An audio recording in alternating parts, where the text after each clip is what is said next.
Well, well, well. Surprise, surprise. I'm sure that you are sitting there watching this absolutely stunned to hear that Colby Covington has already started on the excuses and creating these narratives surrounding his loss to Joaquin Buckley for the final UFC event of the year at UFC Fight Night Tampa. But it's not just Colby, right? We're going to start with Dana White at the post-fight presser. So we'll take a look at that and hear what he thought about Joaquin's performance, which he was pretty dismissive of, didn't really give him much credit there, which is absolutely crazy. And then basically goes out there and makes these coping like excuses for Colby Covington, which we already know that Dana White and Colby are probably like friends behind the scenes or whatever. And Dana, he's gifted Colby plenty of opportunities. So you already knew he was going to come into this and he was basically going to kind of defend Colby in a way. Then we're going to take a look at Colby Covington's YouTube channel where he released some behind the scenes stuff. We're going to get to hear his thoughts on, what he thought caused the cut, right? So again, from what I'm seeing on another video, it definitely was not a headbutt, which is what Colby Covington is basically alluding to. And then we will listen to some other things from him. And then we have Chael Sonnen here, right? Chael Sonnen was in Colby Covington's corner. He was his head coach for this fight. So we're going to get to hear some different perspectives surrounding this. But guys, whenever we have a situation like this, I always like to call it out. Whenever we have the delusion, the cope, the excuses that just people take an inch and they run a mile with, this is a perfect example here. And Colby's surrounded by people here that are not necessarily telling him what he needs to hear. And what he needs to hear is, he lost this fight. He was getting basically dominated by Joaquin Buckley. He was getting beat up in there. And the fact that the doctors stepped in and stopped this fight, we have this type of stuff, the controversy, and then Colby can run with the narrative, oh, but there were 2 rounds left, right? So we'll discuss all of that. But let's first listen, and also we'll take a look at what I actually think caused the cuts. We'll take a look at that. But let's hear what Dana White has to say first. Dana, congrats on a great event. Thank you. Crazy knockouts. Yeah. First of all, we'll start with Buckley. Amazing performance by him. Colby obviously suffered the cut, which kind of screwed him up. But give us your thoughts on that fight and how it played out. Yeah, I was curious to see how it would go if it went 5 rounds, if it went later in the rounds. No doubt that was a bad cut, but that fight doesn't get stopped in Vegas. That fight keeps going in Vegas.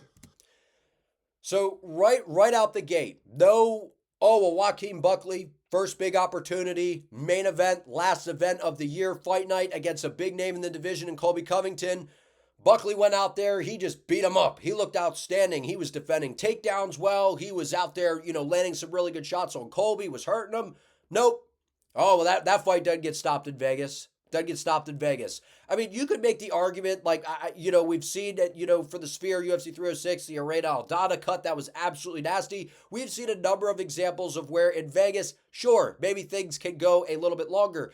But at the end of the day, there was a bad cut over the eye of Colby Covington. And at the end of the day, we're not doctors. We're not medical experts. At least I'm not. Maybe someone watching this video is.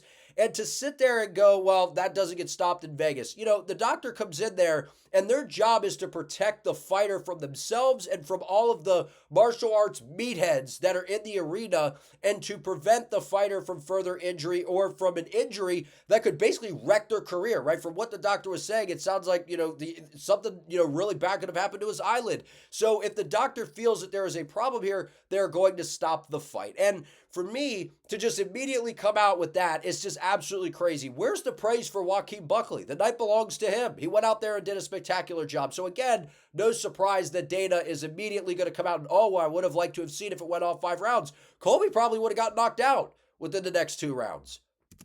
You think it could have gone? 100%. Okay. What did you make of Buckley's performance? Since moving to welterweight, he's really improved. He's shown himself to be a real contender at that division. Yeah, listen, you go in and beat Colby Covington, it's a big deal. Love him or hate him, the guy's a dog, fucking tough as nails, took big shots to the body of the night, took big shots to the head that would have knocked a lot of people out. Colby's durable and tough, but, when you get cut, anything can happen. So again, he's basically asked for a second time about the performance of Joaquin Buckley, and instead he goes, yeah, you go in and you beat Colby Covington, it's a big deal, and then, but if you have a cut, it really changes things, which is true, right? If you get cut over the eye, that's definitely going to affect you and the way that you are going to fight. The problem is, guys, Joaquin Buckley won the fight. Colby lost. Colby got dominated. He got pieced up. He got picked apart. He got destroyed by Joaquin Buckley. And Dana is just like dismissing, giving any bit of credit to Joaquin Buckley. And that's the problem I have here. Where's the credit to Buckley? Oh, yeah, he beat a big name in Colby Covington. How about the fact that he went out there against Colby Covington, beat the brakes off of him, right? I mean, Joaquin Buckley looks spectacular. Goes out there in his first 5-round main event, a headliner. He's been on an absolute tear since going down to welterweight. Where's all the talk there? Joaquin Buckley being a surging contender in this division. Oh, how he went from middleweight down to 170, has reinvented his career. Where's any of that? It's immediately about, oh, well, the cut and Colby, it wouldn't have got stopped in Vegas. It's just very dismissive of Buckley. And that's, I mean, to me, it's crazy. You feel like for Colby, then he shouldn't sort of be too hard on himself after this, right? Because the cut, it was bad. You could tell it was bothering him. It was definitely bothering him. And literally, as soon as the corner would fix it, he's waiting to walk back out and he rips it open again and makes it start bleeding again. So that alone tells you that the cut was bothering him big time. And overall, what'd you think of Colby? I know the fight was stopped from a cut, but from a performance standpoint until the stoppage, what'd you think of it? Yeah, listen, Colby's an older guy that fights, every once in a while. He's always durable and he's always tough. Like I just said to him, did you hear the body shots he was getting hit with tonight and the head shots he took? That stuff would have stopped, other guys. Colby's tough. But I also feel like Colby wasn't too pissed that fight got stopped by the cut. The cut was definitely bothering him. Okay, so couple things there, right? And then we're going to get on to the Colby Covington thing here. Dana, it was all about Colby Covington and the cut. There was no credit given to Joaquin Buckley. He just went out there and got the biggest win of his career. Very dominant, performance, right? I mean, very dismissive, basically making, oh yeah, the cut. Yeah, there's no question that when you get cut, it's definitely going to affect your performance moving forward. No one is debating that. The problem is, the fight was stopped. That was the decision that was made. Give Buckley his credit, and then, to sit there and kind of go on. And yeah, I do think that Colby, in a way, this being stopped the way it was, now there's questions, or they can make it seem like there's questions. Oh, well, yeah, Buckley was winning, but we didn't get to go into the 4th and 5th round, the championship rounds. I was starting to find my groove. I was starting to turn it up. That's instantly, Colby by now. You know that's what he's going to go off of. Oh, well, he was starting to get tired, and this is what I was going to do. So that's the door that you open whenever something like this happens. That was a good scenario for Colby Covington, considering how the fight was going, because he might have gotten finished right in the next 2 rounds. And even if, Buckley was winning the fight, I mean, basically, I think he would have been up 3-0 for sure. What's Colby going to do? Win the final 2 rounds? And then Colby's going to complain, oh, well, maybe I won one of them. So, this big stop the way it was allows Colby and everyone to make these little narratives that are the Colby fans and act like, oh, well, the championship rounds, man. But let's hear what our Colby has to say about what he thinks probably caused the cut.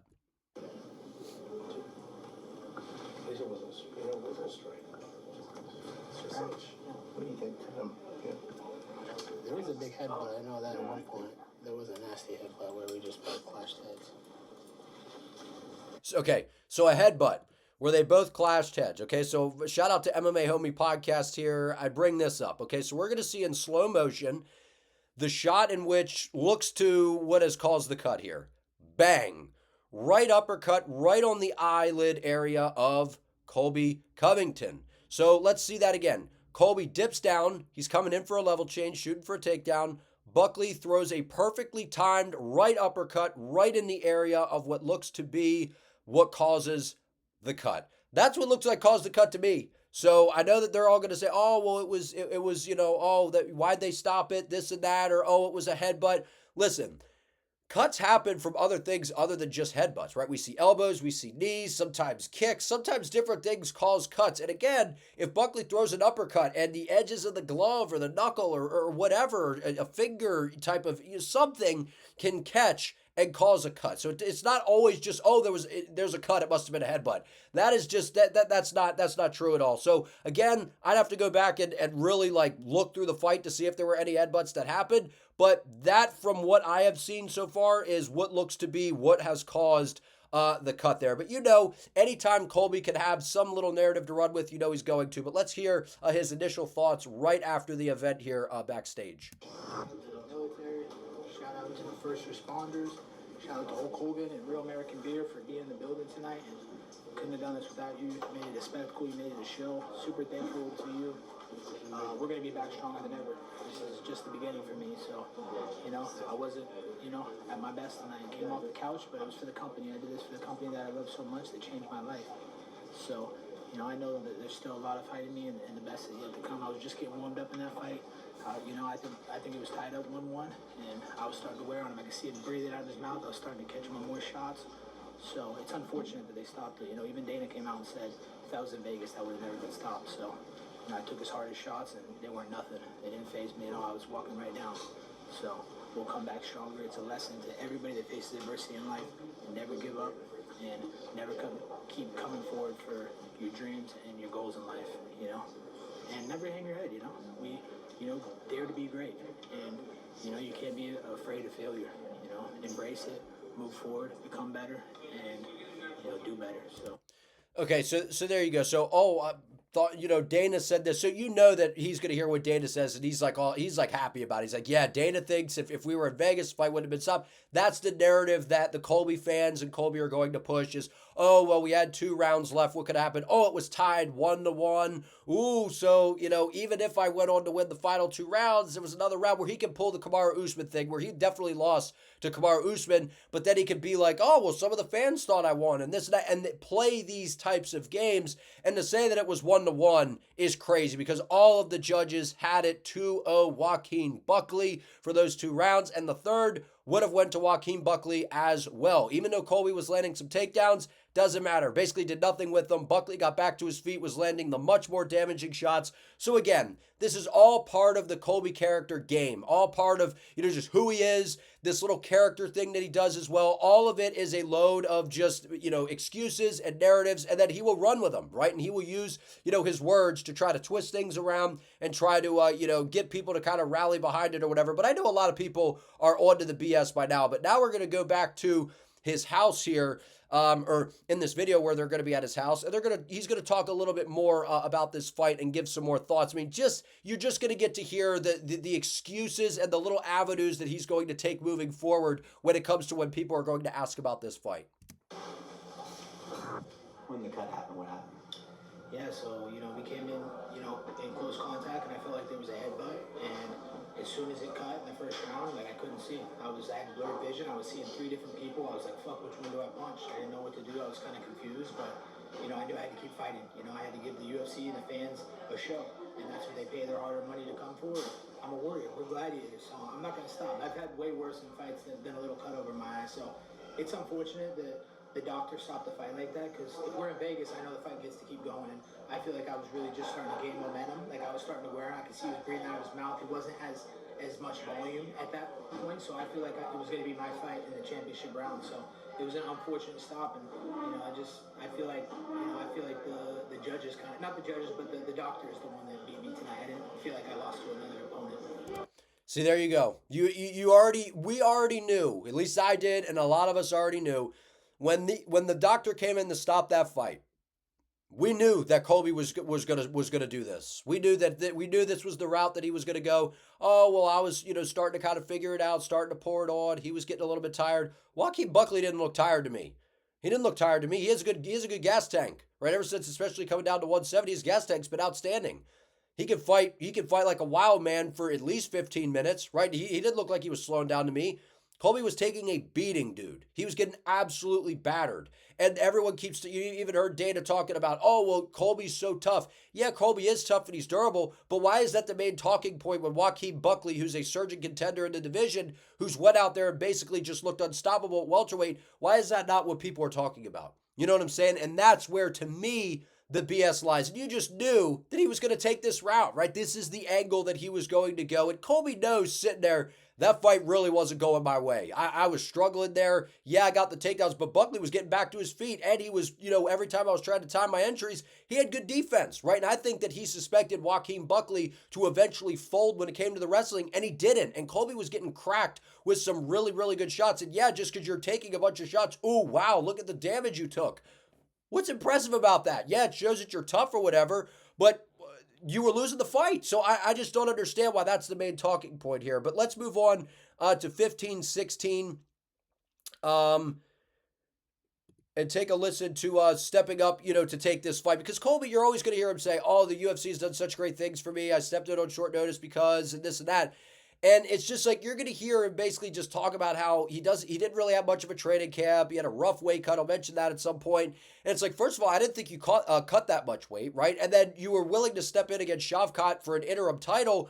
But so why were you willing to do that if you were going to be compromised? You were going to throw a title opportunity out the window to come in there compromised? Or you were going to go in there on short notice to fight for a title knowing that you're not 100% or you're not 100% ready? So again, things that contradict themselves.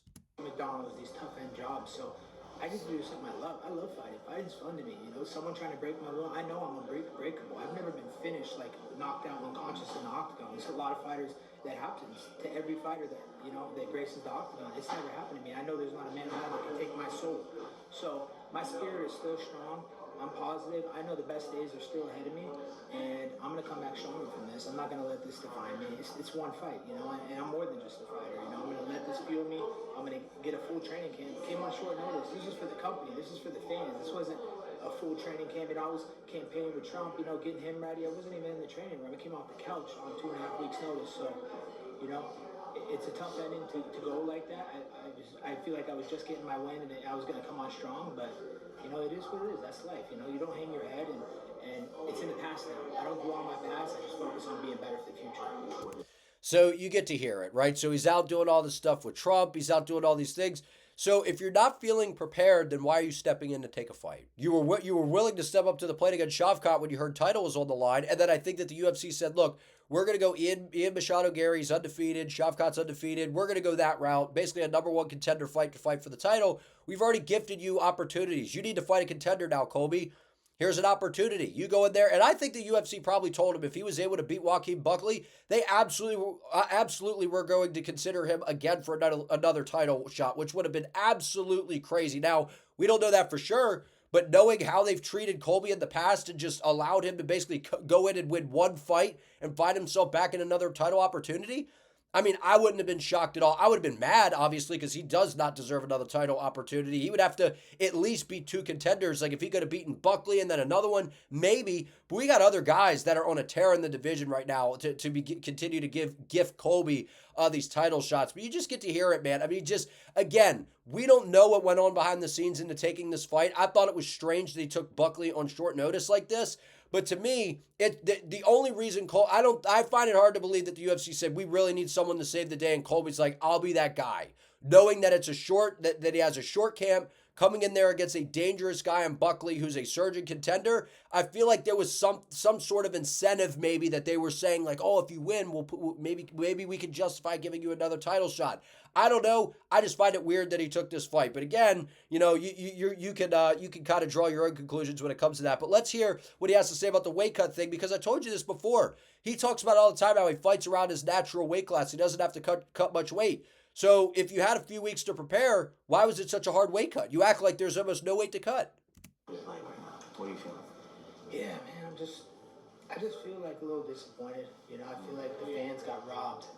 I was just coming out. I landed a spinning kick, and he was like, whoa. I could see he was a little wobble from me. He was like, man, nice kick. He was telling me. Like, I landed a takedown, started hitting some body shots. Like, dude, you're doing good now. He was like boosting me up. He was like boosting my confidence. So I was like, I feel like I was starting to wear it. And everybody knows I'm cardio king. I come on as the fight goes on. It took me a little bit to get into the fight. I had a really tough weight cut on short notice. And I just feel like I was coming on. So just a little disappointment. But, I'm not going to hold my head. All the people that are going to hate on me and say, oh, you suck. Oh, you lost. Okay, everybody loses. There's one perfect man. That's God. So, I'm gracious to God that he has a great plan for me. And this is just a part of my journey. It's a part of the plan, I'll come back better from this, and they haven't seen the last of Colby Chaos Covington, I can promise you that.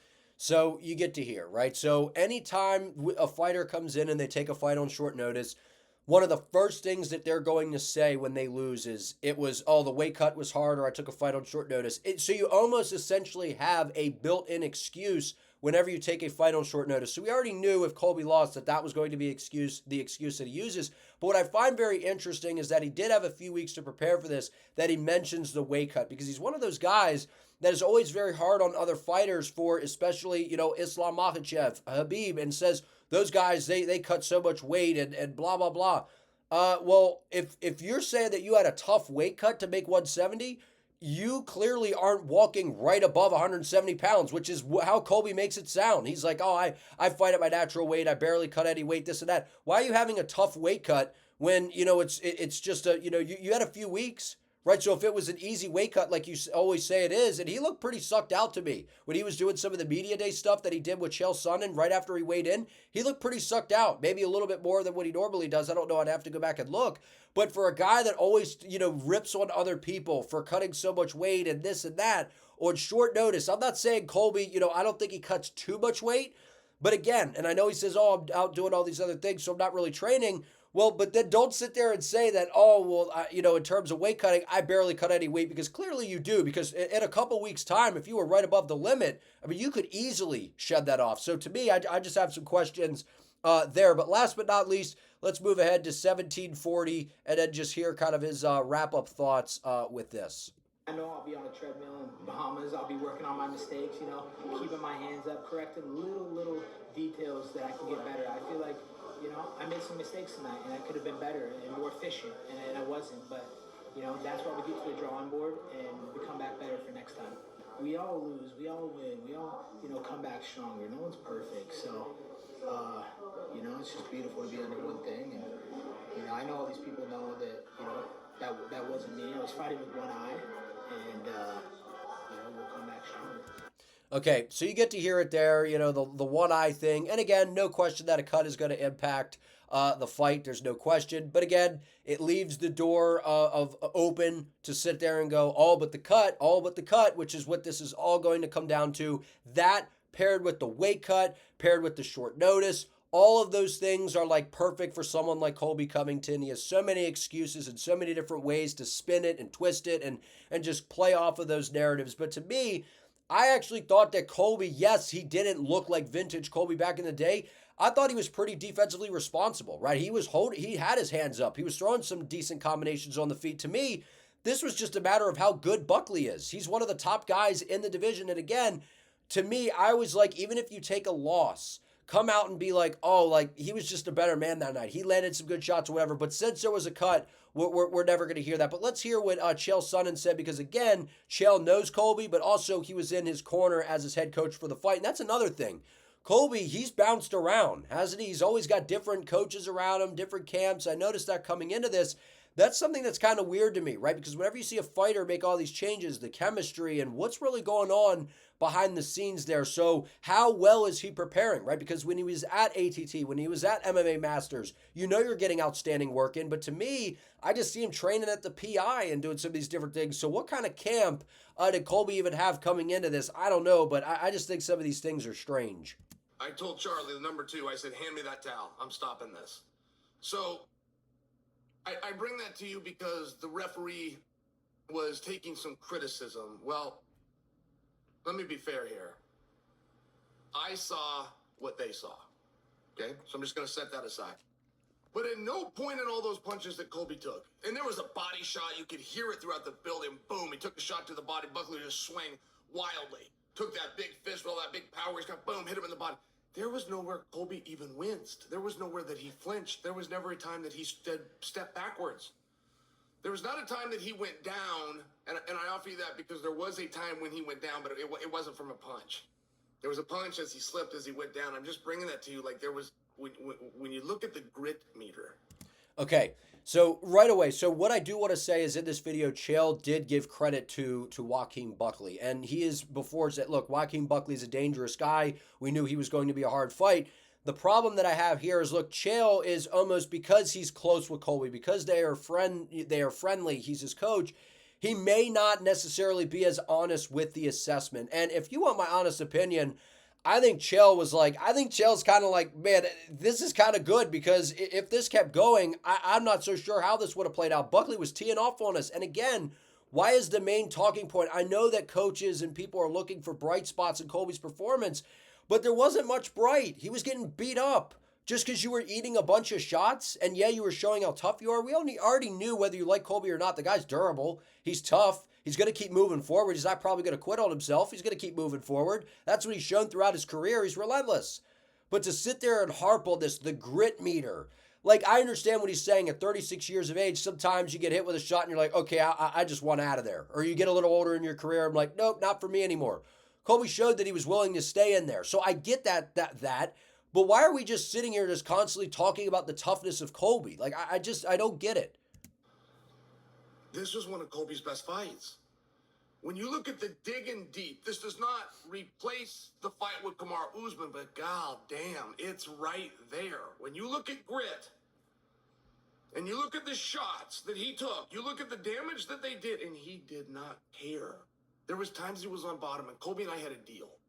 And one thing about Colby, his word is good.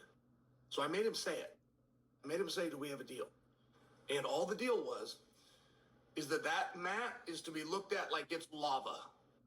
And if your back hits it, it'll burn your back. We are not going to be on bottom. And every time he ended up in that position, he scrambled and came up. He scrambled. Then you want to gain elevation in a scramble. Anytime you're scrambling, you want your head higher than your opponents. You got to gain elevation. He did a leg pass. I mean, looked like Ben Askren rolling between the legs, coming up, push the ankles down, turn and face him. It was awesome. And again, Colby, when his back did hit the canvas, he definitely was doing that. He was not willing to accept being on bottom. He immediately was looking for a scramble, looking to, hop on a leg. So credit to him there. But I don't understand his best performance, because he was getting his ass whipped for 3 rounds, decimated with some nasty shots. Yeah, on the grit meter, it was impressive. Outside of that, nothing else was impressive. He didn't look like the old school version of Colby. So we're basically finding, like I said, I understand trying to find the bright moments, but they're leaning into, we were tough. And it's crazy. This was not one of the best performances of his career. And to sit there and say, because of the grit meter. So getting your ass beat in terms of that angle, well done. Like, I just don't get it. I don't get that. Everything about that fight was awesome. And where does Colby go from here? Okay, so he's going to talk about how Colby, basically insinuating Colby has all sorts of other things going on, and basically it sounds like he doesn't need fighting anymore. So those are going to be questions, right? Colby does have a lot of other things going on or whatever, but let's move on to our last clip of the video here. Just, to me, this is all crazy, right? Just trying to find moments of things to be happy about, and I just don't understand it. But let's hear him talk about, correcting things, or his thoughts on the event. I was very proud of him. I thought that Buckley looked awesome. I don't know where that was going to go. I think we were down both rounds going to the third, I think. So this is Chael. Look, Chael knows that this fight was not going very well, at least in my opinion. I don't think Chael thought that this fight was going very well. Right? Because Colby's like, I thought it was 1-1. Chael's like, I think we were down. Because he knows Colby and people around him are going to watch this video, so he doesn't want to be like, we were down 2-0. It wasn't even close. He's going to have to try to play the fence here because it's his friend. Chael knows. But then I was told that one of the judges had it 1-1. And I'm not here to relive that. None of the judges had it 1-1. It was all, it was a clean sweep for Buckley. I just felt like the tide was turning. And Buckley was a real sport about that. And he said, hey, I was fading a little bit. And that's important that Buckley understands that. Because Buckley did nothing wrong. He just has to learn how to extend, right? If he's going to be fighting like this, and he's going to do such a good job in the media, he's going to be headlining events. So that means he's going to be in the 5-round club. But you see how Joaquin Buckley could admit something? He could be honest about something. I was starting to get a little tired there. Now, I haven't seen that clip of where he said it. I'd have to go watch the post-fight presser with Buckley. But so if that's what they're saying that he said, at least he can be honest. But Joaquin Buckley has good cardio, right? You see Chael saying, look, he's going to be in 5-round fights. So everyone wanted to see on the Colby side, Buckley go 5 rounds, be tested that way. Well, he was probably going to get a finish before it got to 5 rounds, the end of the 5 rounds. So I just don't get it.